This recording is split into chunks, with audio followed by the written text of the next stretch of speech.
Hello everyone, welcome to the class.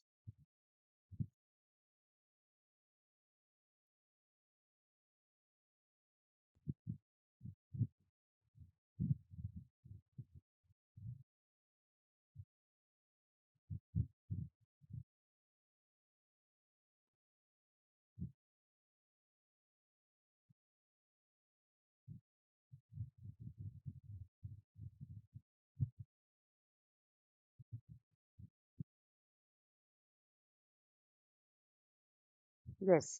Good evening Pragati, welcome to the class. आप सभी को आवाज आ रही है ना मेरी?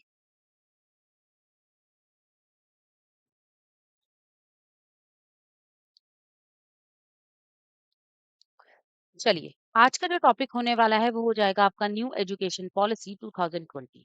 ठीक है, इसके ऊपर हम फुल आज प्रिपेयर करने वाले हैं। सारे एमसीक्यूज, सारे पीवाईक्यूज, मतलब जितने भी एग्जाम्स में क्वेश्चंस पूछे गए हैं ना, न्यू एजुकेशन पॉलिसी में आपको बस इतना ही पढ़ना है जितना मैं आपको बताने वाली हूँ, क्योंकि इतना आपके लिए सफिशिएंट है, रेलिवेंट डेटा है।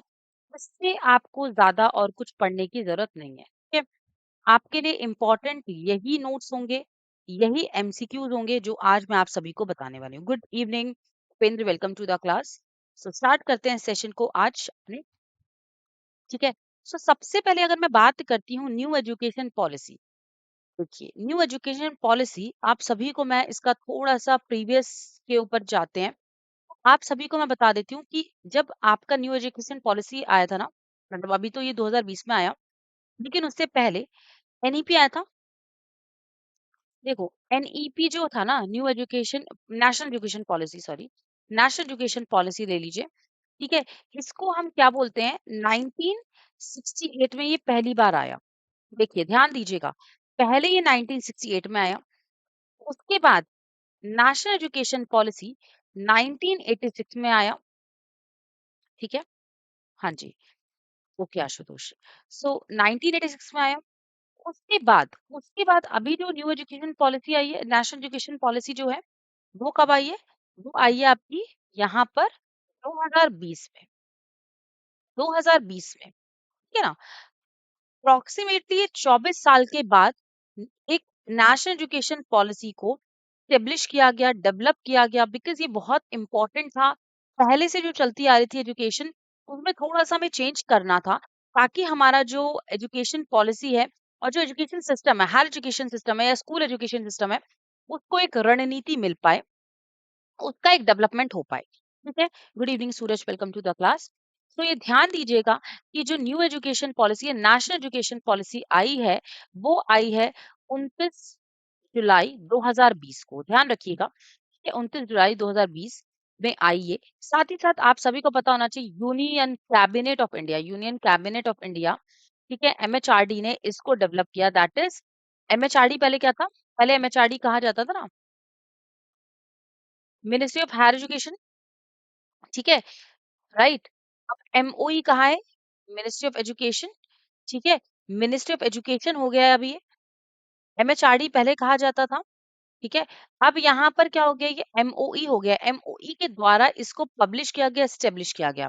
ध्यान दीजिएगा, क्योंकि ये रिप्लेस की गई है 86 वाली एजुकेशन पॉलिसी को, क्योंकि मैंने आप सभी को बताया 3 एजुकेशन पॉलिसी आई है। एक 68 में आई, एक 86 में आई, और फिर अब जाके 2020 में आई। अप्रोक्सीमेटली आप लगा लो 24-25 साल के बाद एजुकेशन पॉलिसी को बनाया गया, दोबारा से रिप्लेस किया गया। ठीक है, ध्यान दीजिएगा, इसका मेन यही एम है, इस एजुकेशन पॉलिसी का यही एम है कि ट्रांसफॉर्म किया जाए, सॉरी, ट्रांसफॉर्म किया जाए इंडिया को। भाई हमें क्या करना है, हमारा जो इंडिया है, हमारा जो इंडिया है, हमारे जो भारत है, उसका हमें ट्रांसफॉर्मेशन चाहिए। उसका जो दृष्टिकोण है, उसको हमें उसके निर्माण में हमें काम करना है। साथ ही साथ चेंज चाहिए, चेंज चाहिए, ठीक है, बदलाव होने चाहिए, अच्छी तरीके से बदलाव होने चाहिए। ठीक है, हाई क्वालिटी एजुकेशन होनी चाहिए, of course high quality education होनी चाहिए सभी के लिए। ठीक है, good evening Pooja, welcome to the class.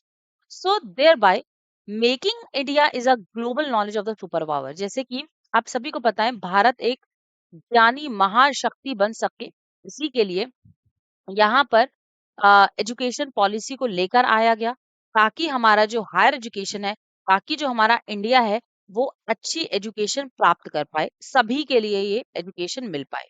समझ में आ गया सबको? ठीक है? हाँ जी। इसमें किसी को कोई समस्या है तो बताइए। बस इसमें इतना बताया गया है कि education policy, national education policy कब आई, इसको रिप्लेस किया गया और इसका एम क्या था। ठीक है? यही एम था कि भाई education, high high quality education सभी को मिलनी चाहिए, ताकि हमारा जो भारत है वो एक महाशक्तिशाली ज्ञान का जो एक तरीके से मैं बोल सकती हूँ सुपर पावर ले पाए। ठीक है? चलिए आगे बढ़ते हैं।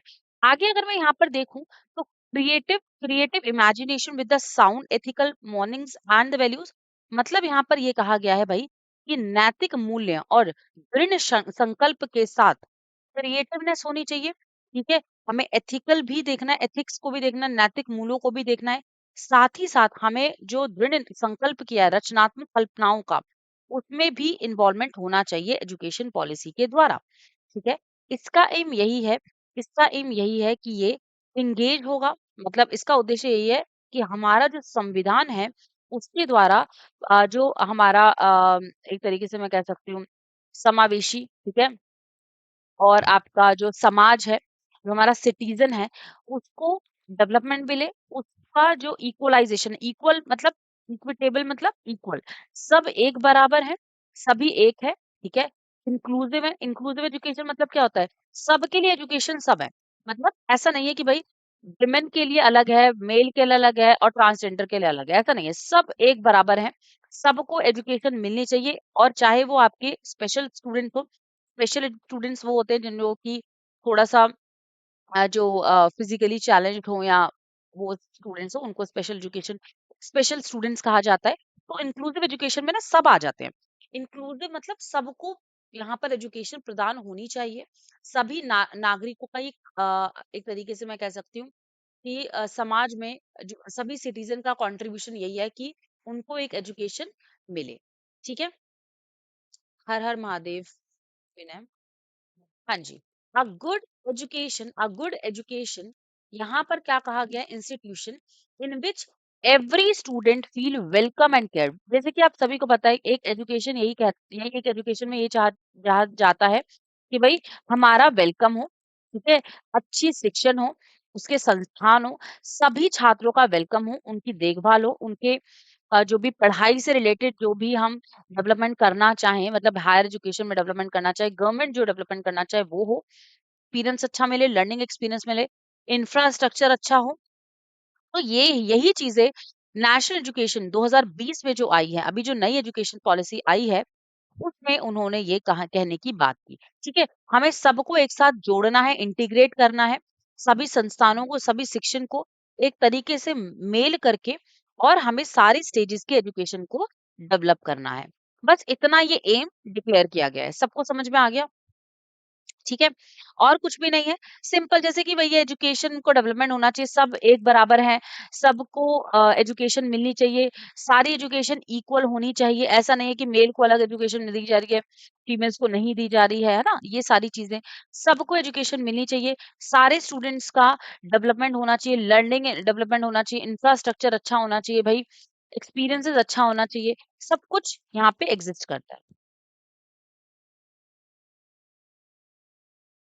मैम वीडियो के साथ जो प्रीव्यू प्रीव्यू पीडीएफ है, सब क्लास का सेम, एवरी सब्जेक्ट्स का, प्लीज मैम कंफर्मेशन। वीडियो के साथ जो प्रीव्यू पीडीएफ, अच्छा प्रीव्यू पीडीएफ आ रहा है क्या आपके में?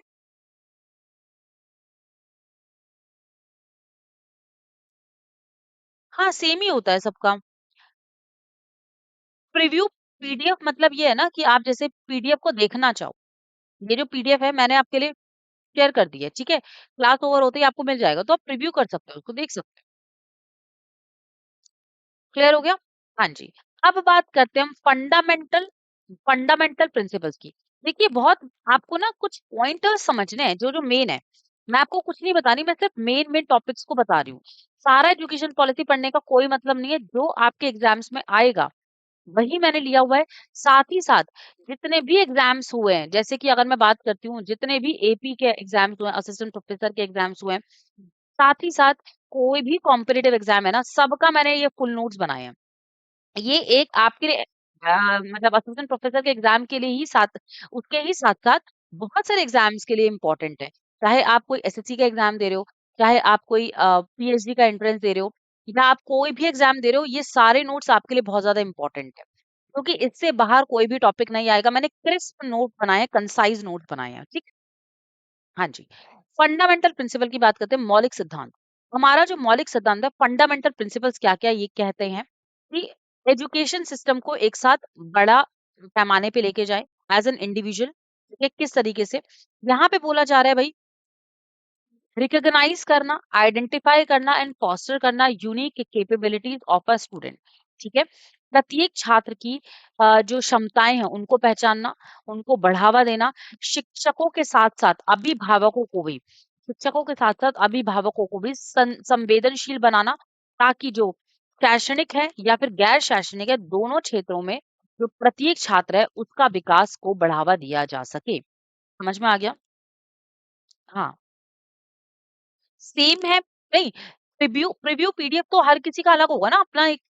जैसे सपोज करो मेरा ही जो सेशन है, इसका पीडीएफ अलग होगा, बाकियों का अलग होगा ना। हाँ जी। सो यहाँ पे समझ में आ गया, सबको मार्गदर्शन दिया जाए, सबको पहचान मिल पाए, सबको बढ़ावा मिल पाए, साथ ही साथ अभिभावक जो होते हैं, टीचर्स, ठीक है, टीचर्स हो गए, पेरेंट्स हो गए, सबको, शिक्षकों को, अभिभावकों को, पेरेंट्स को, मतलब यहाँ पे डेवलपमेंट मिलना चाहिए, ठीक है। अब वो एकेडमिक भी हो सकता है, नॉन एकेडमिक भी हो सकता है, दोनों क्षेत्रों में, ठीक है, पढ़ाई से रिलेटेड भी और साथ ही साथ आपके एक्स्ट्रा करिकुलर एक्टिविटीज से भी। एवरी सब्जेक्ट का यही से मेन दिखता देखता हूँ। उपेंद्र, एक बार ना ये वाला आप ना मैम से कनेक्ट कर लेना, क्योंकि मुझे नहीं पता आप लोगों को क्या किस तरीके से विजुलाइज होता है। मतलब मुझे नहीं पता, क्योंकि मैं ऐप पे नहीं हूँ ना, मैं पढ़ा रही हूँ, मुझे पता है कि क्या चीजें हैं, लेकिन मैं एज अ स्टूडेंट यहाँ पर नहीं हूँ। तो इसीलिए एक बार आप कनेक्ट कर लेना कि प्रीव्यू देखो, प्रीव्यू पीडीएफ है, तो दैट मीन्स कि हर पीडीएफ अलग होगी, जो आपका सब्जेक्ट है उसके अकॉर्डिंगली पीडीएफ होती है। तो जैसे मैंने आपके लिए पीडीएफ यहाँ पे शेयर किया ना, तो अब आप वो देखोगे तो वो अलग पीडीएफ होगी। जो भी मैं सेशंस आप सभी के साथ में शेयर करती हूँ, उनके लिए अटैच में पीडीएफ डालती हूँ। तो सबका ऐसे ही होगा फिर। ये सबका सेम नहीं होता, अलग-अलग होता है। चलिए, प्रोसेस सेम होता है। आगे देखते हैं। According to the highest priority of achieving foundational literacy, ध्यान दीजिएगा, ये बहुत इंपॉर्टेंट पॉइंट है, ठीक है। ये बहुत इंपॉर्टेंट पॉइंट है, प्रीवियस ईयर में आया हुआ है। Foundational literacy and numeracy for all the students by grade 3, मतलब ग्रेड 3 तक, मतलब थर्ड क्लास तक सभी छात्राओं को, ठीक है, सभी छात्रों छात्राओं को, छात्र या फिर छात्राएं, दोनों ही हो गए, छात्रों को यहाँ पर संख्यात्मक, ठीक है, संख्यात्मक फाउंडेशनल लिटरेसी एंड न्यूमरेसी, मतलब संख्यात्मक और आपका जो फाउंडेशन है, मतलब पढ़ाई का हो गया, या फिर न्यूमरेसी का, नंबर्स के फॉर्म में सारी चीजें हो गई, उसको प्राप्त करने की बारे में बात की गई। मतलब उन्होंने ये कहा कि ग्रेड 3 तक, ठीक है, सभी स्टूडेंट्स को लिटरेसी मिलनी चाहिए, न्यूमरेसी मिलनी चाहिए, नंबर्स का जो संख्यात्मक है या फिर जो आपका आधारभूत है, ठीक है, आधार जो है उसका डेवलपमेंट होना चाहिए। हाईएस्ट प्रायोरिटी ये सबसे ज्यादा दी गई। समझ में आ गया सबको? पॉइंटर्स वैसे पीडीएफ नहीं है क्या मैम? ये काफ़ी डिस्क्रिप्टिव हो गया। देखो, यहाँ पे ना जो मैं आपको बता रही हूँ ना, जैसे आप, मैं अंडरलाइन कर देती हूँ, जो-जो इम्पोर्टेंट है वो आपको पढ़ना है, ठीक है? देखो, चीज़ें जो मैं आपको पढ़ा रही हूँ ना, मेरा ये मोटो है कि क्लास में जो मैं आपको बताऊँ, वो आपको आप वो पढ़ लो बस, दैट्स ऑल। आपको इससे ज़्यादा कुछ पढ़ने की ज़रूरत नहीं है, आपको दोबारा से पीडीएफ खोलने की भी ज़रूरत नहीं है। आप ना खुद कंसाइज़ नोट्स बना लो, जैसे-जैसे मैंने यहाँ पे पॉइंटर्स बताए ना, आपको वो अपने दिमाग पे फिक्स कर लो, अगर कर सकते हो तो। अदरवाइज़ यहाँ पे आप क्या करो, जैसे मैंने शॉर्टर यहाँ पे लिख दिया ना कि ये लाइन इंपॉर्टेंट है, तो आप ये लाइन नोट कर लो, ठीक है? ये लाइन इंपॉर्टेंट है, तो आप ये लाइन नोट कर लो, बस इसमें यही इंपॉर्टेंट है, ठीक है? यहाँ पर अगर मैं यहाँ पर देखूँ, इसमें यही बोला जा रहा है कि भई इक्विटेबल होने चाहिए, इंक्लूसिव होना चाहिए, ये इंपॉर्टेंट हो गई, राइट? तो ये सारे जो भी इंपॉर्टेंट है, वो मैं सब आपको साथ ही साथ बता रही हूँ। कंसाइज़ नोट्स आपको चाहिए तो फिर मेरे को बता देना, मैं फिर अलग-अलग से लास्ट में एक दे दूँगी। पूरा एक लास्ट में जब आपका ये पूरा सेशन हो जाएगा ना, फिर मैं छोटे-छोटे पॉइंटर्स बना के आप सभी को शेयर कर दूँगी, ठीक है? बट ये कंसाइज़ ही है, क्योंकि ऐसा होता है ना कि कभी-कभी पॉइंट्स आ जाते हैं। फॉर एग्ज़ाम्पल आपको इसमें से कोई पॉइंट आ जाए, इसमें से कोई पॉइंट आ जाए, क्योंकि ये सारा इम्पोर्टेंट है। आप फिर कंफ्यूज हो जाओगे। तो इसलिए मैं ये सारा ही लेकर चल रही हूँ। इन केस अगर आप पढ़ लोगे ना तो ये आपके लिए ठीक रहेगा, ठीक है। इन केस अगर इससे रिलेटेड क्वेश्चन आ गया फिर आप लोग कंफ्यूज हो जाओगे, इसीलिए। तो मैंने जो नोट बनाया ना वो बहुत कंसाइज है, इससे ज्यादा शॉर्ट नहीं हो सकता, ठीक है। ये समझ में आ गया ग्रेड 3 वाला। ये देखो ये बहुत इंपॉर्टेंट है पॉइंट, वेरी वेरी इंपॉर्टेंट। देख लो मैंने वेरी वेरी इंपॉर्टेंट डाल दिया। ये पता है अभी कितने एग्जाम्स में पूछे गए हैं? यूपीएससी के पेपर में भी पूछा गया ये वाला क्वेश्चन। यूपीएससी का पेपर में भी पूछा गया है ये क्वेश्चन, देख लो।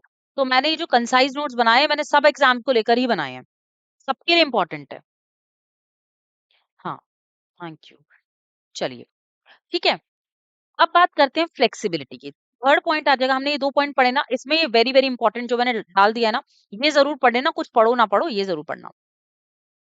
फ्लेक्सिबिलिटी, फ्लेक्सिबल होना चाहिए। सभी स्टूडेंट्स जो हैं भाई, सही सभी लर्नर्स को एक पूरा राइट है ना, एक पूरा राइट है कि वो अपने प्रोग्राम को चूज कर सकते हैं। कभी किसी पे कंपल्शन ना हो, भाई आप ये टॉपिक चूज करो, आप ये सब्जेक्ट चूज करो, ऐसा नहीं है। हर एक पर्सन, हर एक लर्नर अपनी लर्निंग के द्वारा अपने प्रोग्राम को चूज कर सकता है, अपने पाथ के लिए, अपने टैलेंट्स या अपने इंटरेस्ट के बेसिस पे। समझ में आ गया? यही बोला है। रुचि के अनुसार जीवन में जो रास्ता चुनना चाहे लर्नर, ठीक है, उनको मार्गदर्शन देता देना होगा सभी को, ठीक है। ये बोलता है न्यू एजुकेशन पॉलिसी।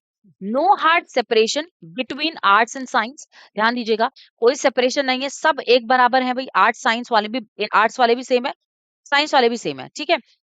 कोई भी ऐसा कोई नहीं है। एक्स्ट्रा क्यूरिकुलम मतलब पढ़ाई से रिलेटेड, एक्स्ट्रा क्यूरिकुलम मतलब भाई एक्स्ट्रा चीजें, जैसे कि आपका कुछ आप यहाँ पे कुछ टैलेंटेड कुछ चीजें कर रहे हो, या फिर आप, मैं बोलूँ कि कुछ कोर्सेज कर रहे हो। जैसे अभी आप लोगों ने देखा होगा फ्रेंच कोर्सेज दिए जाते हैं, जर्मन कोर्सेज दिए जाते हैं, जर्मन लैंग्वेजेस ये सिखाई जाती है ना। तो अब क्या हो गया, बहुत सारी चेंजेस आ गए, तो एक्स्ट्रा क्यूरिकुलर एक्टिविटीज में भी इन्वॉल्व होना।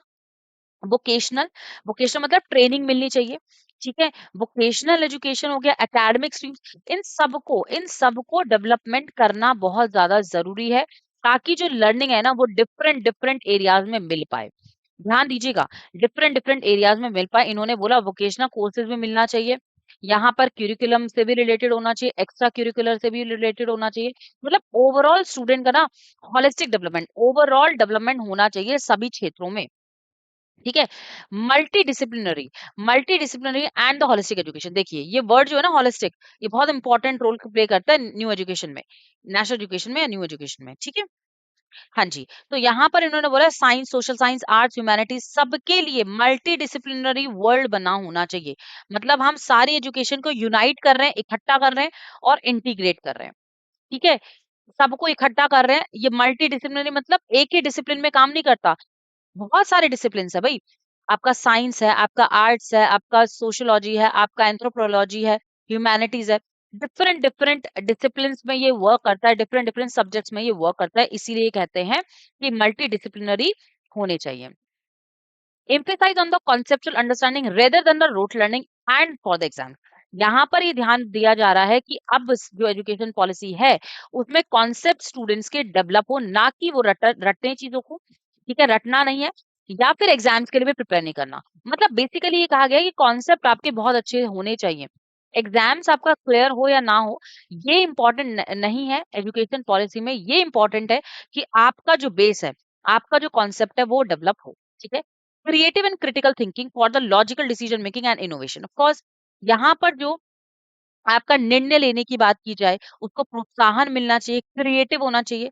आपका जो क्रिएटिव है वो क्रिएटिवनेस, जैसे प्रोजेक्ट में डेवलपमेंट हो रहा है, कोई प्रोजेक्ट आपको दे दिया है, कोई आपको थीसिस दे दिया है, कोई आपको असाइनमेंट दे दिया है, ताकि आप वहाँ पे क्रिएटिव वर्क करो, आप अपने आप से वहाँ पे दिमाग लगाओ, अपने आप लिखो, ठीक है। डिसीजन मेकिंग होना चाहिए प्रॉपर, रचनात्मक आलोचनात्मक सोच आपका डेवलपमेंट हो, ठीक है। नेक्स्ट बोला है एथिक्स होना चाहिए। एथिक्स आपको वैल्यूज भी, नैतिकता भी तो होनी चाहिए, नैतिकता पे भी काम किया जाना चाहिए। इम्पैथी, इम्पैथी मतलब क्या होता है? अच्छा मेरे को बताओ, सिंपैथी और एम्पैथी में क्या फर्क है, कोई बता सकता है? एक होता है सिंपैथी वर्ड और एक होता है इम्पैथी वर्ड। क्या दोनों सेम है या दोनों में फर्क है, और क्या है फर्क अगर है?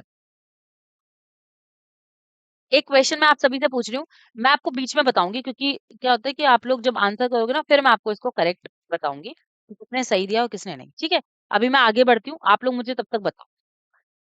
हाँ जी, respect for the others, cleanliness, ठीक है, कर्टेसी होनी चाहिए, भाई अच्छे से बात करे, शिष्टाचार होना चाहिए, आपका डेमोक्रेटिक स्पिरिट होना चाहिए, लोकतंत्र भावना होनी चाहिए, स्पिरिट ऑफ सर्विस होना चाहिए, सेवा की भावना होनी चाहिए, मतलब ओवरऑल एथिक्स पे काम करना है।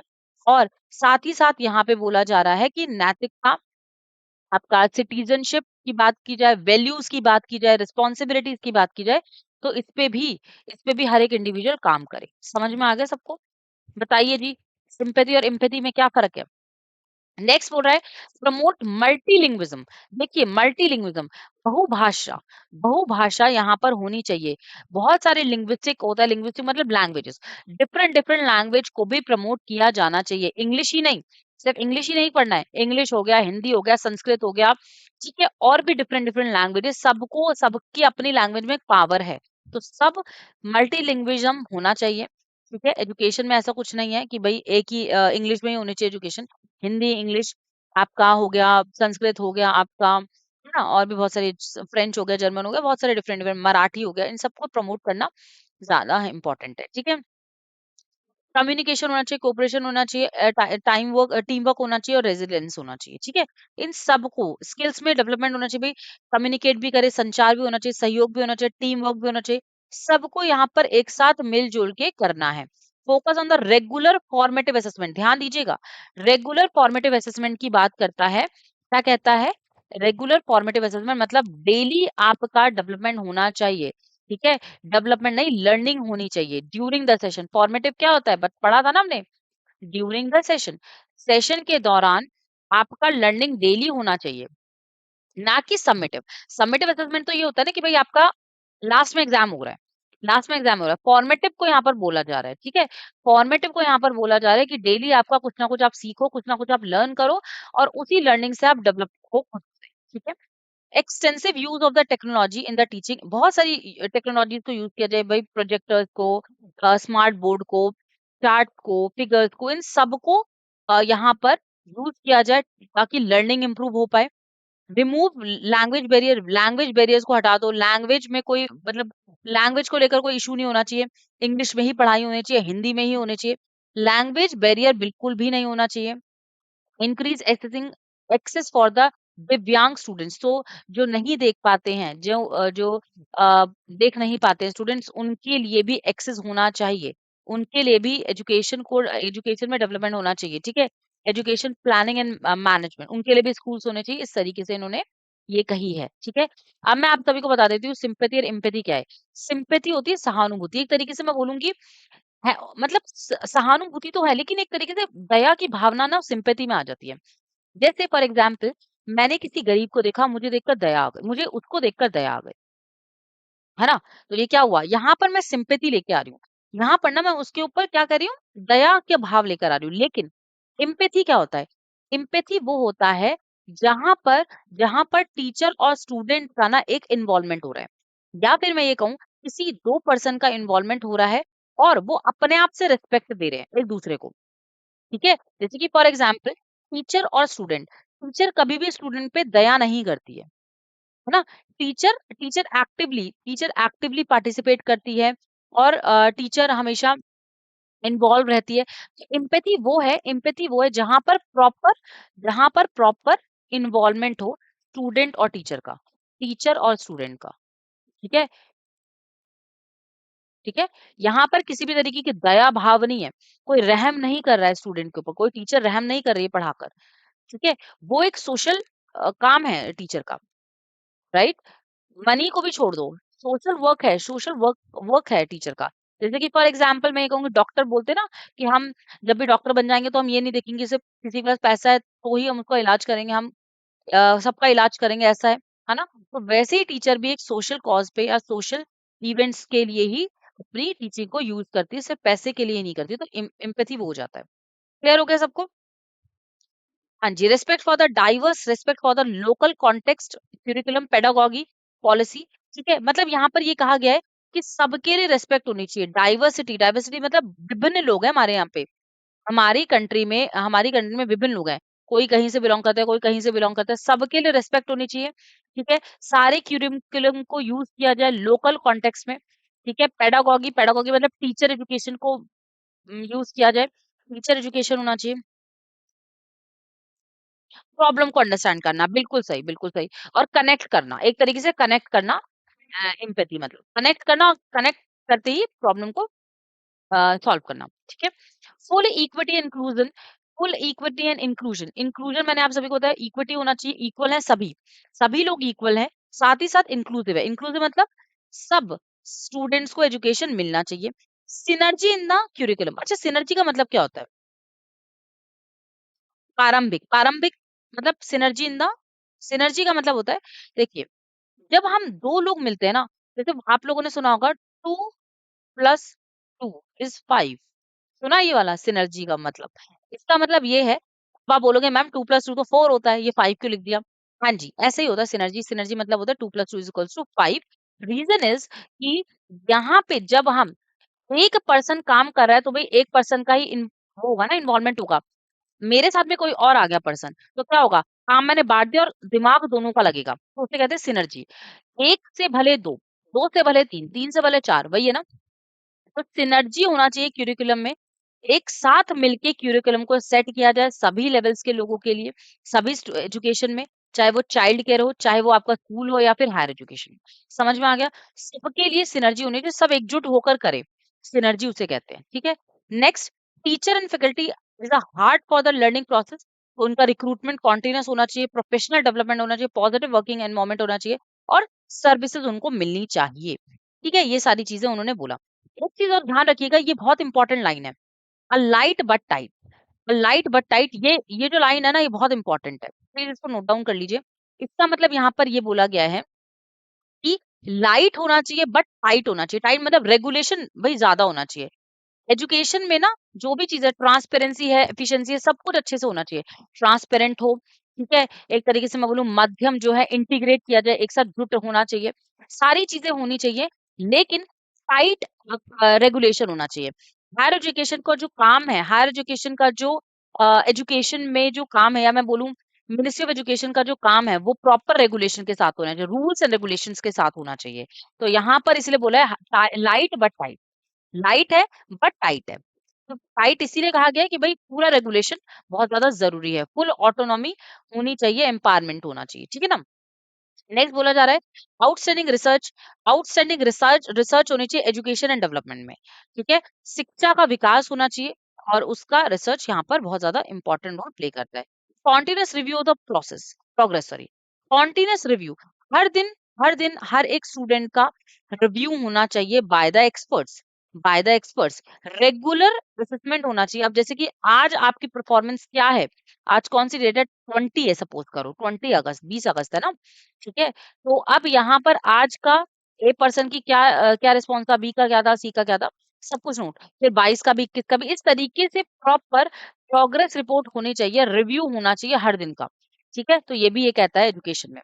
अब ये सबसे इम्पोर्टेंट पॉइंट आ गया है, आप सभी को पता होगा 10+2 वाला सिस्टम पहले हुआ था 86 में लागू, ठीक है, 82 1986 में आया, उसके बाद 2020 में 5+3+3 का डेवलपमेंट हो गया, 5+3+3 का डेवलपमेंट हो गया, है ना। हाँ जी, 10+2 = यहाँ पर दो स्टेजेस के बारे में इन्होंने बताया, ठीक है। जो एग्जिस्टिंग एकेडमिक स्ट्रक्चर था ना, वो क्या था, दो स्टेज में था, 6 से 18 साल, 6 से 18 साल। यहाँ पर उन्होंने बोला कि पहला पीरियड यहाँ पर हो जाएगा जो फर्स्ट से 10th क्लास में है, और फिर 11 से 12 क्लास में। समझ में आ गया? 10+2, भाई 10+2 क्या हो गया, फर्स्ट स्टेज में हो गया ना, फर्स्ट क्लास से 10 10th तक है, और फिर 11th और 12th सेकंड स्टेज में आ जाएगा। तो यहाँ पे इन्होंने एज भी डाल दी, 6 से 16 साल का बच्चा होना चाहिए, 1 से 10 क्लास तक, ठीक है। और क्या 16 से 18 साल का होना चाहिए 11 और 12वें, समझ में, 11th और 12th में। तो दो स्टेजेस उन्होंने बताई, किस में बताई, 1986 में बताई जी, 1986 में। लेकिन अब आप सबको पता है अप्रोक्सीमेटली यहाँ पर कितने साल हो गए, 48 ईयर्स हो गए ना, समथिंग 48 ईयर्स के आसपास का यहाँ पे हो गया डेवलपमेंट, ठीक है, 48 ही हो गए ना। तो क्या आप देखो यहाँ से, एक सेकेंड, 48 ईयर्स हो गए, क्योंकि 48 ईयर्स के बाद ही तो यहाँ पे आया डेवलपमेंट हुआ, मतलब एजुकेशन पॉलिसी जो आई वो 86 के हिसाब से देखिए, मैं देख लेती हूँ, 34 सॉरी, 48 नहीं 34, 34 ठीक है, 34। प्लीज इसको एक बार आप लोग करेक्ट करो, 48 नहीं था 34 था, ठीक है। माइनस करना था ना, माइनस करना था 2022 में से 1986 को लेस कर दो ना, यहाँ पे आ गया ना 34। 34 साल बाद ध्यान दीजिएगा, अभी आपसे कभी क्वेश्चन पूछ ले तो पता होना चाहिए ना कि 34 साल के बाद यहाँ पर एजुकेशन पॉलिसी दोबारा आई है। पहले 10+2 थी 1986 में, ठीक है। उसके बाद 34 साल के बाद 2020 में ये इम्प्रूवमेंट हुआ है, मतलब चेंज हुआ है, ठीक है। ध्यान दीजिएगा, यहाँ पर 4 स्टेजेस के बारे में बताया, पहले 2 थी अब 4 हो गई, 5+3+3+4।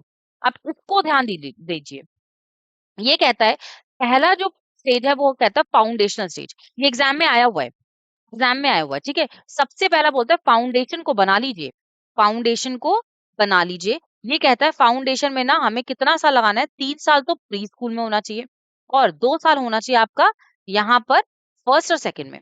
प्री स्कूल जैसे कि आंगनबाड़ी, आप सभी ने देखा होगा, जैसे अगर हम गांव के क्षेत्रों में जाए तो प्री स्कूल क्या होता है, आंगनबाड़ी में जो बच्चे पढ़ते हैं 3 साल प्री स्कूल में, जैसे मैं बोलूँ प्ले स्कूल बोल दीजिए, प्री स्कूल मतलब प्ले स्कूल, ठीक है। तो यहाँ पर 3 साल बच्चे को यहाँ पर होना चाहिए।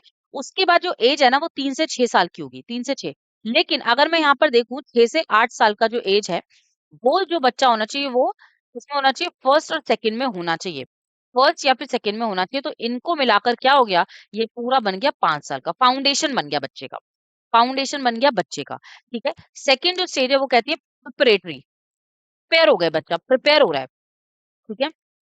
मतलब यहाँ पर 3 साल है क्योंकि 5 के बाद 3 है ना, तो 3 साल इन्होंने बोला 3 से 5, 3 से 5 और एज रहेगी 8 से 11। तो यहाँ पे 3 साल बच्चे ने बिताए, क्लास 3 से 5 तक ही रहेगा, ठीक है। उसके बाद मिडिल एज, मिडिल में फिर उसने 3 साल बिताने हैं। तो जो बच्चा होगा वो कौन सी क्लास में होगा, 6 से 8 तक, और एज जो होगी वो 11 से 14 साल होगी, ठीक है। और सेकेंडरी स्टेज में आ जाएगा 4 साल, यहाँ पर 9 से 12 क्लास में होगा, 9 to 12 क्लास में होगा बच्चा, और एज जो होगी वो 14 से 18 साल होगी। आपको याद क्या करना है, आपको ये ईयर वियर याद नहीं करना, एज क्लास वगैरह याद करने की जरूरत नहीं है। आपको याद क्या करना है, यहाँ पर आपको पता होना चाहिए पहले फाउंडेशन आता है जी, फिर प्रिपरेटरी आता है जी, फिर मिडिल आता है, फिर आ जाता है आपका सेकेंडरी। FPMS, FPMS ध्यान दीजिएगा, FPMS मतलब पहले फाउंडेशन, फिर प्रिपरेटरी, फिर मिडिल, फिर सेकेंडरी, इसको आपको लगाने का आता है, ठीक है। और ये भी याद होना चाहिए 5+3+3+4 सिस्टम लागू हो चुका है। बात करते हैं हम स्कूल एजुकेशन की। स्कूल एजुकेशन में ध्यान दीजिएगा, बहुत इंपॉर्टेंट है, ये सबसे पहला क्वेश्चन ही बन जाता है। भाई ग्रॉस एनरोलमेंट रेशियो क्या होता है, GER। यहाँ पर बोला है कि 2030 तक प्री टू सेकेंडरी लेवल पे 100% GER होना चाहिए, gross enrolment ratio. Enrolment ratio मतलब यहाँ पे जो बच्चा है ना उसको सबको एनरोल करना है अपना प्री टू सेकेंडरी लेवल तक स्कूल एजुकेशन में, ठीक है। स्कूल एजुकेशन में जो इन्वॉल्वमेंट है, जो बच्चे का एडमिशन है वो 100% होना चाहिए, मतलब ऑल ओवर इंडिया से सबका एडमिशन होना चाहिए, सब पढ़ते हुए नजर आने चाहिए। ये दावा किया है किसने, न्यू एजुकेशन पॉलिसी में बोला है कि हमारा ये टारगेट है 2030 तक हर बच्चे को एजुकेशन मिले, स्कूल एजुकेशन मिले। समझ में आ गया ये चीज, समझ में आ गया, हर बच्चे को 100% स्कूल एजुकेशन मिलनी चाहिए, 2030 तक का टारगेट है। दूसरा ध्यान रखिएगा, ओपन स्कूल के बारे में भी इन्होंने बोला है। ओपन स्कूल मतलब कि देखो कई बच्चे होते हैं ना जो काम करते हैं, जो वर्किंग होते हैं, जिनको एजुकेशन नहीं, पेरेंट्स नहीं दे पाते, जिनके पास पैसा नहीं होता, तो ओपन स्कूल सिस्टम भी उनके लिए बनाया जाए ताकि वो फिर एजुकेशन ले पाए, ठीक है। जैसे कि होता है ना ओपन स्कूल होते हैं, ओपन स्कूल होते हैं, जैसे कोई पढ़ नहीं पाता तो 12th से ओपन से कर लेता है, 11th ओपन से कर लेता है, 10th ओपन से कर लेता है। तो यहाँ पर इन्होंने ये भी कहा है कि न्यू एजुकेशन पॉलिसी में 2 करोड़ से जो बच्चा है 2 crore out of school back to the mainstream, वो जितने भी जिनका भी स्कूल छूट गया है वो अब मेन स्ट्रीम में आ जाए, मेन स्ट्रीम में आ जाए। मतलब यहाँ पर जो बच्चा है सबको एजुकेशन मिलनी चाहिए, जितने भी बच्चों ने पढ़ाई छोड़ दी है, ठीक है, उनको हमें मेन स्ट्रीम में लेकर आना है, मतलब उनको पढ़ाना है, ये हमारा गवर्नमेंट कहता है न्यू एजुकेशन पॉलिसी में, नेशनल एजुकेशन पॉलिसी में। करंट जो है 10+2 था, तो उसको रिप्लेस कर दिया गया, वही चीज बताई है 5+3+3+4, ठीक है। यहाँ पे एज के बारे में बता दिया है, जो कि मैंने अभी आपको यहाँ पर ऑलरेडी इन्फॉर्म कर दिया है। समझ में आ गया, क्लियर। तो कुछ भी नहीं है, जो मैं अंडरलाइन कर रही हूँ सिर्फ उतना पढ़ना है आपको, ठीक है, सिर्फ उतना पढ़ना है। ध्यान दीजिएगा, मैंने आप सभी को बताया था कि ग्रेड 3 तक यहाँ पर एजुकेशन पॉलिसी कहते हैं फाउंडेशन लिटरेसी न्यूमरेसी होना चाहिए, है ना। ग्रेड 3 तक ये पढ़ा था ना हमने, ये चीज ध्यान रखिएगा। यहाँ पे ये चीज ध्यान रखिएगा, क्लास 6 तक, फ्रॉम क्लास 6 से वोकेशनल एजुकेशन भी स्टार्ट हो जानी चाहिए विद इंटर्नशिप। मतलब यहाँ पर ये कहा है कि इंटर्नशिप के साथ साथ, ठीक है, व्यवसायिक शिक्षा को भी महत्व दिया जाएगा गवर्नमेंट के द्वारा, क्योंकि आप सभी को पता है कि जॉब्स अभी है नहीं, ठीक है। तो वोकेशनल एजुकेशन वो एजुकेशन होती है जिससे जॉब मिल पाए, जिससे जॉब मिल पाए। बहुत सारी कोर्सेज है ना जिससे जॉब को मिलना बिल्कुल प्रायोरिटी में रखा जा रहा है। अब गवर्नमेंट ने भी बोला है ऐसे कोर्सेज भी कराए जाने चाहिए क्लास 6 के बाद से, क्लास 6 से स्टार्ट किया जाए और वहां पर वोकेशनल कोर्सेज भी मिले और इंटर्नशिप, बच्चे की इंटर्नशिप भी इम्प्रूव हो। इंटर्नशिप मतलब कि उसको ना काम करना सिखाए, प्रैक्टिकल नॉलेज सिखाई जाए कि कैसे काम करते हैं, कैसे एजुकेशन, कैसे कोई कोर्स आप कर रहे हो तो कैसे आप वो करोगे। जैसे फॉर एग्जाम्पल ब्यूटी पार्लर का ही कोर्स, एक छोटा सा एग्जाम्पल, आप सभी ने देखा होगा गवर्नमेंट स्कूल में सिलाई बुनाई के भी कोर्सेज शुरू हो गए हैं। अगर आप लोगों ने गवर्नमेंट स्कूल का देखा होगा क्राइटेरिया, तो उसमें सिलाई बुनाई भी सिखाई जाती है, ठीक है। तो वो क्या है, वो सब वोकेशनल एजुकेशन, ताकि जॉब में भी डेवलपमेंट हो हर एक बच्चे का। तो क्लास 6 से चालू हो चुका है। As per the new education policy, at least grade 5 will be in the mother tongue. ध्यान दीजिएगा, ग्रेड 5 तक मतलब क्लास 5 तक मदर टंग में बोल सकता है बच्चा, और आपका रीजनल लैंग्वेज जो उसकी रीजन की लैंग्वेज है, जो उसके एरिया की लैंग्वेज है, या तो मदर टंग हिंदी में बोलेगा, ठीक है, या फिर वो बोलेगा अपनी रीजनल लैंग्वेज में। कोई भी लैंग्वेज इम्पोज नहीं होगी किसी भी टीचर, किसी भी स्टूडेंट के लिए। ध्यान दीजिएगा, किसी भी स्टूडेंट को ये नहीं बोला जाएगा कि आप इंग्लिश में ही बात करो। ग्रेड 5 तक, 5वीं क्लास तक, समझ में आ गया। किसका एग्जाम्पल पूछ रहे हो उपेंद्र, आप किसका एग्जाम्पल पूछ रहे हो? वोकेशनल एजुकेशन का ना। मैंने वोकेशनल एजुकेशन का बताया कि आप जैसे कि कोई ब्यूटी पार्लर का कोर्स कर रहे हैं, ठीक है, कोई पर्सन, और कौन कौन से कोर्सेज होते हैं भाई, देखो, कुछ कंप्यूटर का कर रहे हो, ठीक है, और कुछ इलेक्ट्रिशियन का कोर्स करते हैं। आजकल ना बहुत सारे कोर्सेज आ रहे हैं जो स्कूल के अंदर ही सिखाए जा रहे हैं। वो क्यों सिखाए जा रहे हैं, उसको बोलते हैं वोकेशनल, ताकि आपकी जॉब आपकी हो जाए, ठीक है। व्यवसायिक, व्यवसायिक मतलब जॉब से रिलेटेड आपका जो एजुकेशन है, साथ ही साथ वो भी डेवलप हो और आपको जॉब भी मिल पाए इस एजुकेशन के द्वारा, ठीक है। सिलाई बुनाई हो गया, ब्यूटी पार्लर हो गया, इलेक्ट्रिशियन का कोर्स हो गया, इसका कोर्स हो गया। बहुत सारे कोर्सेज आजकल चल रहे हैं जो कि पढ़ाए जाते, सिखाए जाते हैं स्कूल्स में, ठीक है।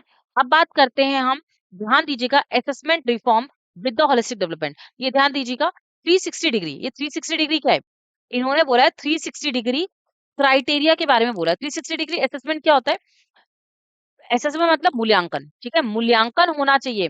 360 डिग्री मूल्यांकन होना चाहिए, मतलब यहाँ पे हर एक स्टूडेंट का सुधार हो। अब सुधार देखो टीचर ही नहीं करती, टीचर भी करेगी, ऑब्वियसली टीचर तो करेगी ना, टीचर बताएगी आपकी गलतियों को। आप पेरेंट्स भी करेंगे।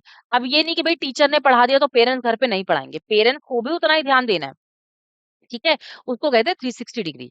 पेरेंट्स को भी ध्यान देना है, उनके साथ वालों के साथ भी उन्हें कनेक्ट करना है, मतलब जो जैसे स्कूल में कोई बच्चा है, उसके साथ वाले जो फ्रेंड्स हैं वो भी गाइड कर रहे हैं, वो भी बता रहे हैं। सपोज करो उस बच्चे को नहीं समझ में आ रहा है, तो उसके फ्रेंड्स गाइड करेंगे। तो टीचर भी कर रही है, ठीक है, पेरेंट्स भी कर रहे हैं, और साथ ही साथ उसके साथ जो पीयर ग्रुप है ना, उसके साथ जो है सहपाठी, पीयर ग्रुप, उनको भी गाइडेंस मिलनी चाहिए। वो उनको उनके प्रोग्रेस में कहीं ना कहीं, एक बच्चे के प्रोग्रेस में एक इम्पोर्टेंट रोल को प्ले करते हैं। इवैल्यूएशन सबके द्वारा हो रहा है, ठीक है, इवैल्यूएशन मतलब मूल्यांकन हो रहा है। टीचर भी टेस्ट करती है, पेरेंट्स भी टेस्ट करते हैं और पीयर भी टेस्ट करते हैं, ठीक है। तो यहाँ पर होलिस्टिक डेवलपमेंट की बात की जा रही है। होलिस्टिक प्रोग्रेस कार्ड, जिसको हम 360 डिग्री कार्ड कहते हैं, ये भी बोला गया इन्होंने। ये इंपॉर्टेंट है बहुत ज्यादा। एनसीटी, एनसीटी क्या है, एनसीटी अभी बताऊंगी मैं। विद एनसीईआरटी, एनसीईआरटी के साथ ना ये जुड़ गया है, और ये एग्जाम में आया हुआ है।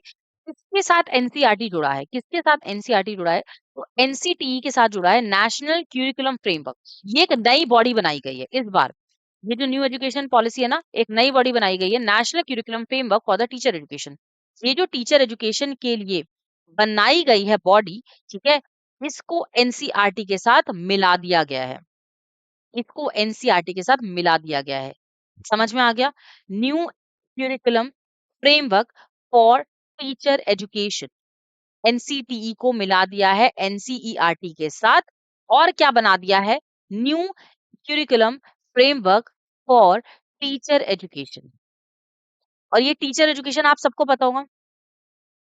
Explain about 360 degree. वही 360 डिग्री मतलब होता है कि देखो, ये एक पर्सन है, मैं सपोज करो, चलो मैं हूं एक इंडिविजुअल, ठीक है, मेरा 360 डिग्री आप असेसमेंट कर रहे हो या फिर इवैल्यूएशन कर रहे हो, मूल्यांकन कर रहे हो। तो मेरा मूल्यांकन जो टेस्ट करेंगे ना, वो टीचर भी करेंगी, टीचर भी हेल्प कर रही है, मेरे पेरेंट्स भी करेंगे, और मेरे साथ वाले भी करेंगे, जो मेरे साथ है, सहपाठी बोलते हैं ना उसको, ठीक है, सहपाठी, तो वो भी कर रहे हैं, जो साथ वाले हैं वो भी कर रहे हैं, कहीं ना कहीं वो सब हेल्प कर रहे हैं, ताकि मेरा असेसमेंट हो, मूल्यांकन हो, डेवलपमेंट हो। मूल्यांकन मतलब लर्निंग हो ना, डेली लर्निंग हो, कुछ ना कुछ मैं सीखूं, तो हेल्प वो सब करते हैं, तो टीचर भी, पेरेंट्स भी और मेरे सहपाठी भी है। तो उसको कहते हैं 360 degree evaluation. Holistic progress report बनाई जाएगी, अ, ये गवर्नमेंट ने बोला है। तो 360 डिग्री वही है कि सब पूरा ओवरऑल डेवलपमेंट होना चाहिए, और ओवरऑल जो इवैल्यूएशन में हेल्प कौन करेगा, टीचर करेंगे, पेरेंट्स करेंगे, और को वर्कर, को सहपाठी करेंगे, को वर्कर नहीं, को सहपाठी, क्योंकि यहाँ पे सहपाठी है, आपके फ्रेंड्स है, ठीक है। तो एनसीटी आप सभी को मैं बता देती हूँ, national council for the teacher education होता है ना, national council for teacher education, ठीक है, उसके साथ में national council for the education and the research, ठीक है, एनसीईआरटी आ गया ना, वो फॉर्मुलेट करता है, उसने एक नई बॉडी बनाई, क्या बॉडी बनाई, एनसीएफटीई। एनसीएफटी मतलब national curriculum framework for the teacher education. ये टीचर एजुकेशन के लिए एक फ्रेमवर्क बनाया गया है, क्यूरिकुलम बनाया गया है कि किस तरीके से टीचर एजुकेशन को प्रमोट करेगी, एजुकेशन में क्यूरिकुलम खुद सेट करेगी। टीचर का भी उतना ही हक है कि वो क्यूरिकुलम को सेट करे। उनको ये पता होना चाहिए कि भाई बच्चे को कौन सा सब्जेक्ट पढ़ना है या फिर कौन सा सब्जेक्ट नहीं पढ़ना है, तो क्यूरिकुलम टीचर को ही यहाँ पर डेवलप करना है। तो एनसीएफटीई बनाया गया 2021 में। Minimum degree qualification of the teacher will be 4 year integrated BEd degree by 2030। तो इन्होंने बोला 2030 तक, गवर्नमेंट ने बोला है कि जो क्वालिफिकेशन होनी चाहिए, बीएड डिग्री होनी चाहिए विद 4 ईयर इंटीग्रेटेड। 4 साल का पहले कोर्स हो, फिर उसके साथ मतलब बीएड डिग्री बहुत ज्यादा इंपॉर्टेंट है। बीएड डिग्री करनी बहुत ज्यादा इंपॉर्टेंट है, और क्वालिफिकेशन, मिनिमम क्वालिफिकेशन होगी 4 साल की बीएड डिग्री, और वो भी रहेगा 2030 तक का। समझ में आ गया, 2030 तक का। परख, वेरी वेरी इंपॉर्टेंट, परख की फुल फॉर्म पूछी गई है, फुल फॉर्म बहुत सारे एग्जाम्स में देख लेना, पूछी गई है, परख की फुल फॉर्म। परफॉर्मेंस असेसमेंट, ध्यान दीजिएगा, इसका नाम है performance assessment review and analysis of knowledge for the holistic development. ये कहता है कि हर एक स्टूडेंट की असेसमेंट होना चाहिए, मूल्यांकन होना चाहिए, समीक्षा, उसकी रिव्यू बार बार करा होना चाहिए, बार बार रिव्यू किया जाए, भाई अगर नहीं समझ में आ रहा है तो उसको देखा जाए, दोबारा से रिव्यू किया जाए, ज्ञान, नॉलेज को भी डेवलप करना है, और उसका विश्लेषण, ओवरऑल डेवलपमेंट होना चाहिए, होलिस्टिक डेवलपमेंट, ठीक है। PM Narendra Modi ji said that the national assessment centre will be established to improve the overall education evaluation system। तो हाँ जी, एक और बॉडी बनाई गई, NAC। यहाँ पर नैक नहीं है, एक है नेशनल, हाँ जी, समझ में आ गया सबको, कोई डाउट तो नहीं है। यहाँ पर एक है NAC और एक है नैक, ठीक है। एक्रेडिएशन काउंसिल नहीं बोला गया है, यहाँ पर असेसमेंट सेंटर बोला जा रहा है, ठीक है। एक्रेडिएशन नहीं है यहाँ पर।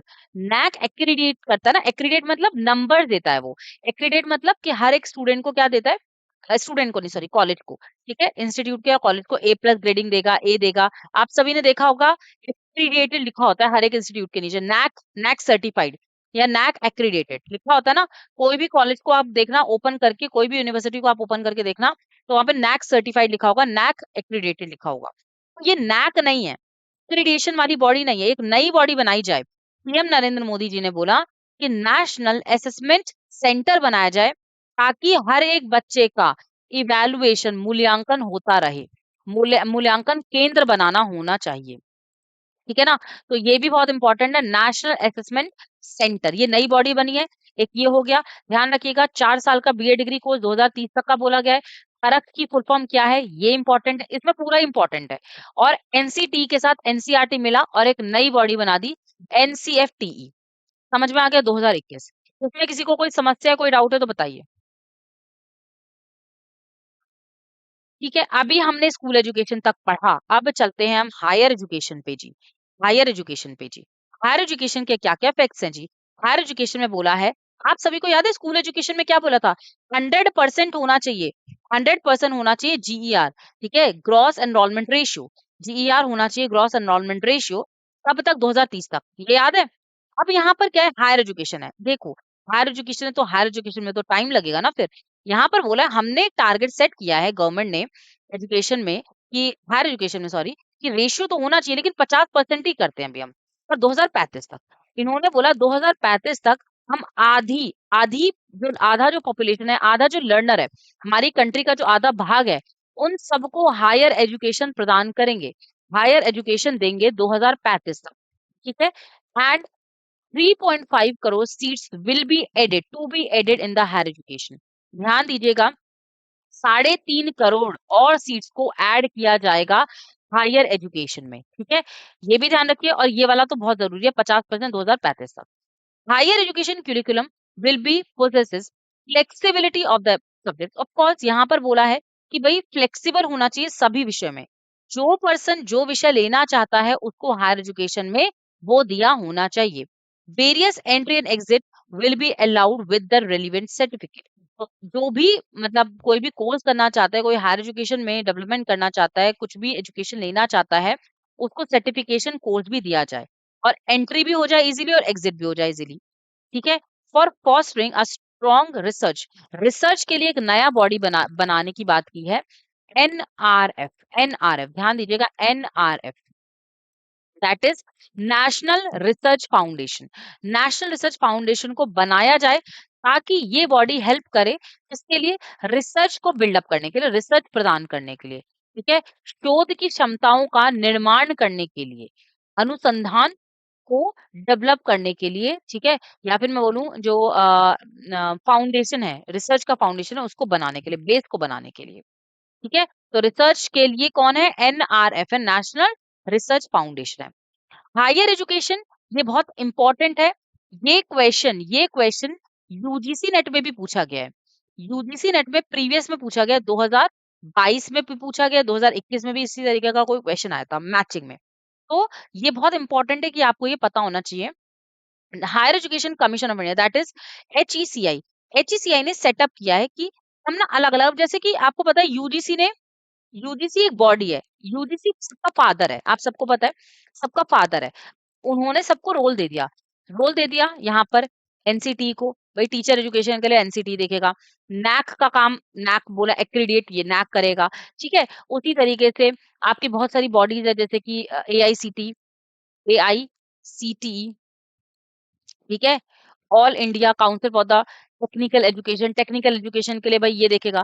तो यूजीसी ने ना अपना काम बांट दिया, उसी तरीके से यहाँ पे higher education commission of India है, एचईसीआई, एक एंटायर बॉडी, एक बहुत बड़ी बॉडी है। अब इन्होंने बोला कि हम क्या करेंगे, हम ना बांट देंगे, हम एक सिंगल बॉडी है, एक सिंगल अम्ब्रेला बॉडी है। अम्ब्रेला मतलब, अम्ब्रेला क्या होता है, जब बरसात में अम्ब्रेला हम नहीं लेके जाते तो भीग जाते हैं ना, तो वैसे ही हमारा जो बॉडी है या हमारा जो कर्तव्य है वो इस तरीके का है कि हमें सबको सेफ गार्ड करना है, हमें सबको बचाना है। तो हम एक अम्ब्रेला बॉडी बनेंगे, ठीक है, और हम सबको अलग अलग वर्टिकल्स दे देंगे। वर्टिकल्स मतलब अलग अलग एक बॉडी बना देंगे, ताकि वो इंडिपेंडेंटली वर्क करे उसमें। समझ में आ गया? तो इन्होंने 4 बॉडीज बनाई। पहली बॉडी देख लीजिए, national higher education regulatory council that is NHERC. ये किसके लिए इन्होंने बोला? इन्होंने बोला सिर्फ और सिर्फ रेगुलेशन, रूल्स एंड रेगुलेशन को कौन सी बॉडी देखेगी? National higher education regulatory body, NHERC. ध्यान दीजिएगा, पहली बॉडी ये हो गई, ठीक है, जिसको उन्होंने बोला है, ठीक है, ये वाला बॉडी बोलती है राष्ट्रीय उच्चतर वाली। उसके बाद बोला जनरल एजुकेशन काउंसिल, जीईसी। इन्होंने बोला जीईसी स्टैंडर्ड को सेट करने के लिए बोलेगा, ठीक है, मानक निर्धारण के लिए जो सामान्य शिक्षण परीक्षण है, उस बारे में इन्होंने कहा कि भाई स्टैंडर्ड्स जो हैं, स्टैंडर्ड्स को सेट करने की जो बात की गई है, स्टैंडर्ड्स होते हैं ना, हर किसी के अपने स्टैंडर्ड्स होते हैं। तो एजुकेशन पॉलिसी के जो जनरल एजुकेशन पॉलिसी के जो स्टैंडर्ड्स हैं, कि हमें वो क्राइटेरिया बोल लो, क्राइटेरिया है, वो हम जनरलाइज करें, वो सबको सेट करने के लिए क्राइटेरिया बना दिया जाएगा। और क्राइटेरिया कौन बनाने में हेल्प करेगा? जनरल एजुकेशन पॉलिसी करेगी। ठीक है, तीसरा बॉडी जो है यहाँ पर बोला है higher education grant council, HEGC। ये फंडिंग के लिए, कभी भी पैसों की जरूरत होगी ना किसी भी इंस्टीट्यूट को फंड करने के लिए, फंडिंग के लिए कौन सी बॉडी आ गई है? Higher education grant council, funding के लिए। ठीक है, चौथी जो बॉडी बनाई है इन्होंने, वो बनाई है national accreditation council, NAC, NAAC. ये सिर्फ और सिर्फ एक्रीडिएट करेगी, जैसे कि A+ देगी, B+ देगी, C+ देगी, ग्रेड देगी हर एक इंस्टीट्यूट को, और इसी से पास ऑन होगा सभी इंस्टीट्यूट्स को। समझ में आ गया?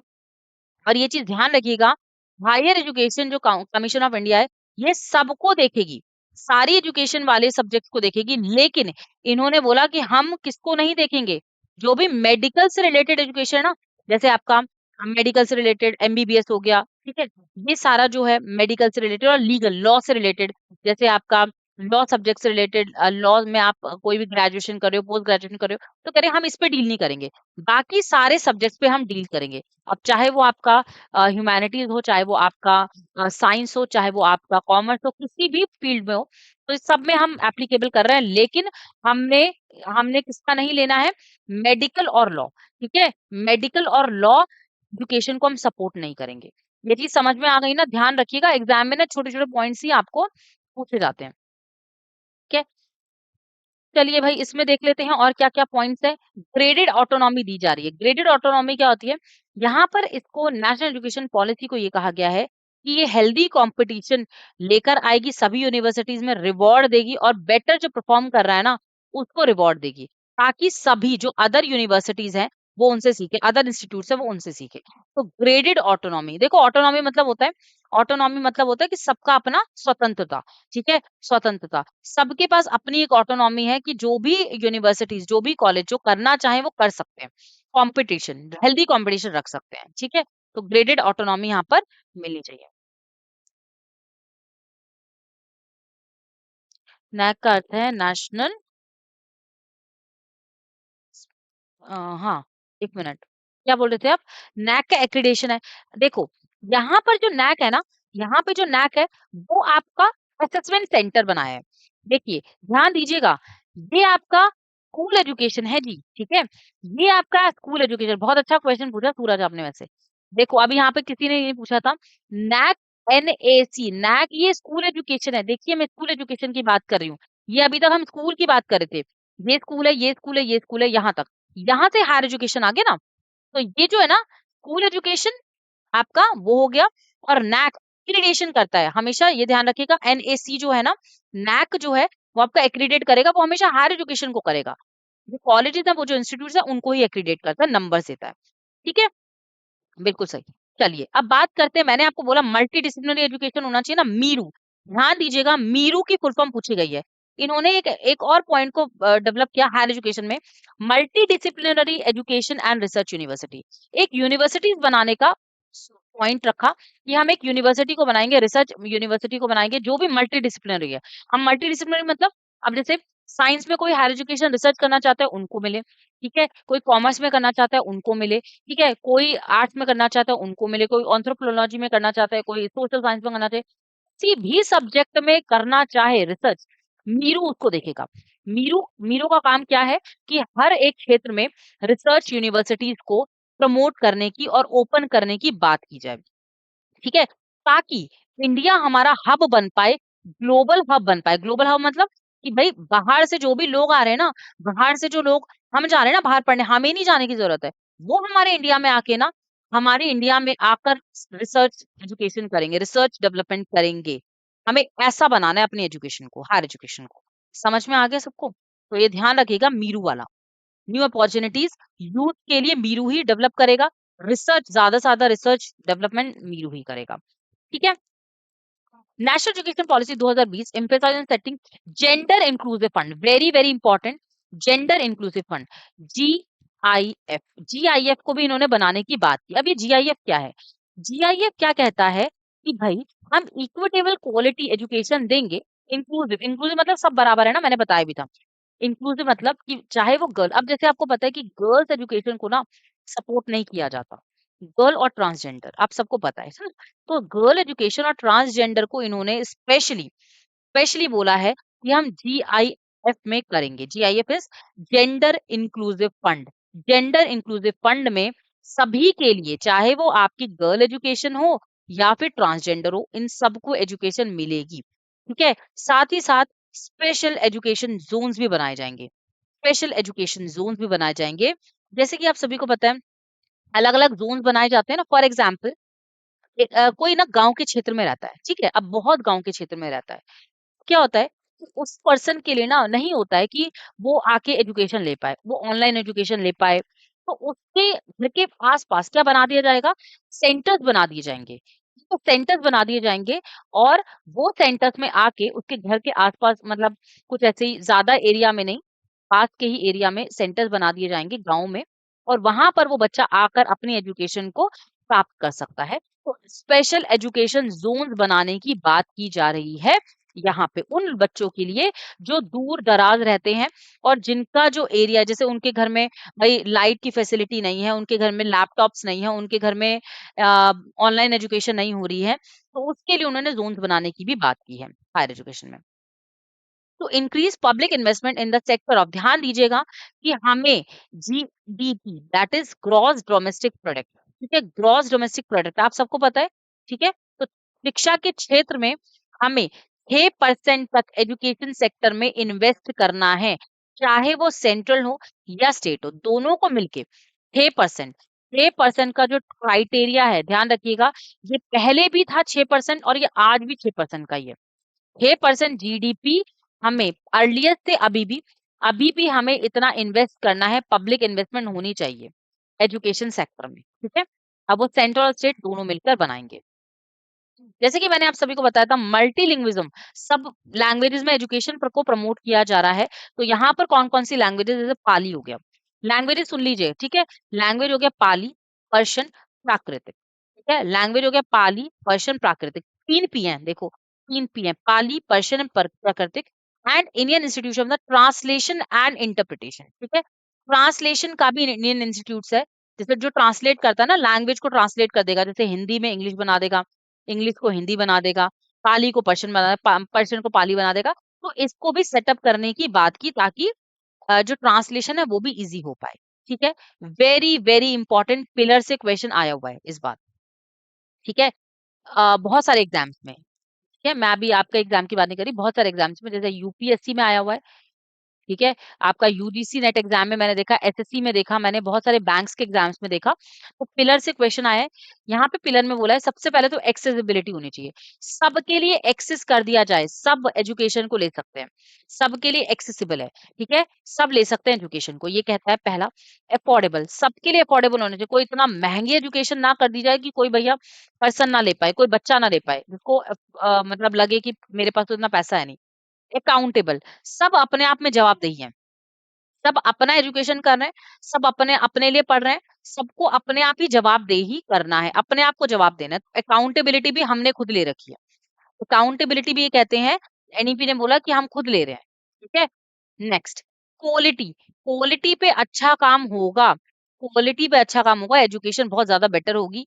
इक्विटी, इक्वल है सब, इक्वल है, हर एक पर्सन अपने आप में इक्वल है, इसीलिए। और एक्सेसिबिलिटी, वही हो गया एक्सेस, ये जो पहला पॉइंट मैंने बताया ना, पहला पॉइंट, ये वाला सेम है और ये वाला सेम है, तो एक्सेस मिलना चाहिए, सबके लिए एजुकेशन होनी चाहिए, पहुंच होनी चाहिए, ठीक है। तो यहाँ पे मैंने सारे पॉइंट्स आप सबके साथ में शेयर कर दिए। अब मुझे बताइए, किसी को कोई समस्या है तो बताइए।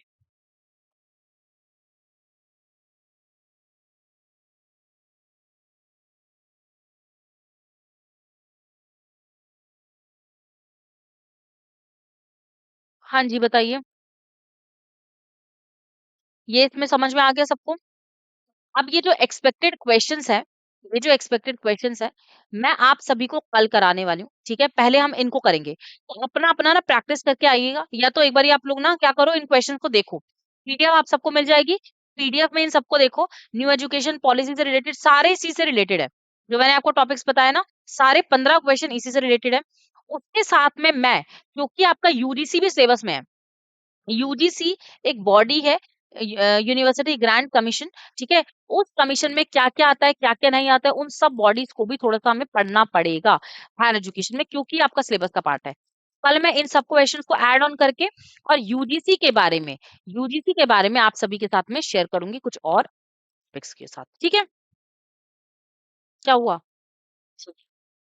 कोई प्रॉब्लम नहीं है, ठीक है। फिर हम वाइंड अप करते हैं सेशन को। होप आपको ये एनईपी बहुत अच्छे से समझ में आ गया होगा। जितना मैंने पढ़ाया, जितना मैंने नोट्स पढ़ाए, इससे ज्यादा और किसी भी कंटेंट को गो थ्रू करने की जरूरत नहीं है। अगर आप करना चाहो तो वो चीज अलग है, लेकिन जो भी मैंने आपको बताया है इन्हीं से क्वेश्चंस बनेंगे डेफिनेटली, क्योंकि ये जो मैंने कॉन्सेप्ट और जो मैंने जो कंटेंट आप सभी के लिए तैयार किया है, ये बहुत एफर्ट लगा के तैयार किया है। जितने भी बहुत सारे मैक्सिमम जो क्वेश्चन जो एग्जाम्स होते हैं, जो यूपीएससी मैंने आप सभी को बताया, ठीक है, आपका यूजीसी नेट का एग्जाम, आपका कोई भी गवर्नमेंट एग्जाम, उन सब के एग्जाम्स को लेकर ना मैंने एक कंटेंट बनाया हुआ है। तो इसीलिए इस कंटेंट को बहुत अच्छे से कर लीजिएगा। जो जो इम्पोर्टेंट है, सब कुछ सारा इम्पोर्टेंट है, जो जो लाइन मैंने ड्रॉ करी है वो अच्छे से पढ़ने के बाद क्वेश्चन को एक बार ट्राई करिए, क्वेश्चन को ट्राई करिए, कल फिर हम डिस्कस करते हैं इन क्वेश्चंस को, ठीक है। चलिए, thank you so much everyone.